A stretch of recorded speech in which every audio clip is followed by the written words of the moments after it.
Your child's schedule may include a class you aren't familiar with. So here to explain what WVTSS is and how it benefits your child is Dr. Ashley Stevens from Cabell County Schools. So what is WVTSS? It is the West Virginia, I had to practice this to get all the S's in the right order, West Virginia tiered system of support. Okay. So essentially it lets us target the help that we're giving students. So in addition to their regular classes, their math and English and related arts and whatever, okay. They are able to have this extra time to get specifically what they need. There are 3 tiers in WVTSS, and it's based on this research-based model called MTSS, Multiple Tiered System of Support. But the state of West Virginia has adopted it and made it kind of a part of our approach. And so if a student needs extra time, you know, to work on a project, this builds that into their schedule, so that maybe they don't have to stay for tutoring or something like that. Okay. It might give them a chance. So it's during the regular school day? Yes, it's built in. Oh, that's nice. So more of the learning can happen at school while the teachers are available and the resources are there. Sometimes kids need an extra bit of guidance, so maybe they need to be in small groups to go over something. It gives us that opportunity, and some students can have one-on-one opportunities to work as well. And in addition to academics, it also covers socialization, our kind of emotional learning, and how we, you know, modify our own behavior and kind of control our impulses and things like that. Not every student walks into school with a goal that is academic based every day. And so this gives our support staff and our teachers extra time to really drill down on what that student needs help with to help them be more successful that day. Is this new, or has it been around a while? It's been around a while. It has looked different, and it's been called by different names. It was response to intervention. You might hear it as an intervention class, but it has existed for a long time, especially in the upper grades, because we know that students need a little bit of extra beyond what they get in the class.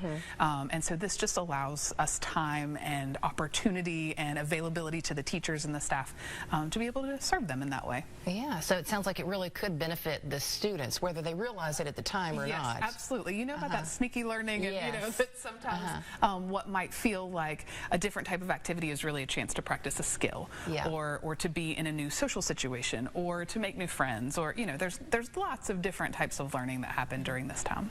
Are there things that you think families could be doing at home that would maybe help support their kids in the classroom, or if they're getting this extra help or needing this extra help? Absolutely. So this is the support for the kids, but just like in any other class, asking your student, you know, who they're working with, or encouraging them to do their best, or helping them to talk about the value that they might be getting out of these activities.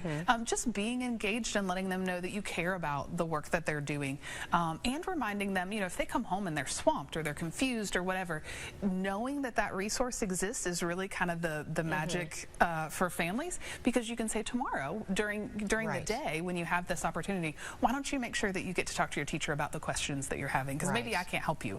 You get into math at a certain point, I'm no good to you. I remember those days. Reminding them that they have that, and encouraging them to utilize that if you see that they're struggling. And of course families can always reach out to the school and say, hey, like, you know, we would like some extra attention on this.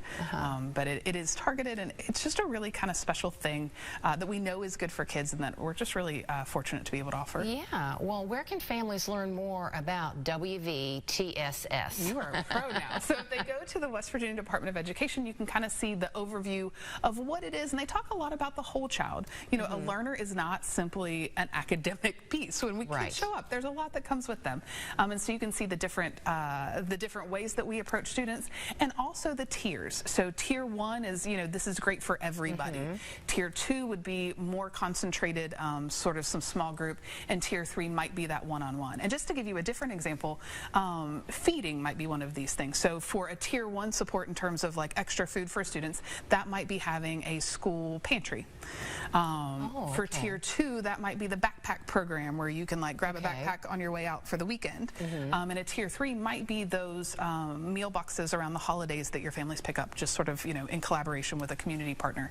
And so we just have those different availabilities based on any type of student need. And the best place for a family, if they're not aware that their school qualifies for these things, just check out their website? Actually, or call the school. Every student has some nature of this, and so they're being served in this way, but if you have specific questions about what that looks like or what's available to you, just holler at your school. Oh, that's great. Well, Dr. Stevens, thanks so much for stopping by and sharing this with us. Yes, thank you for having me.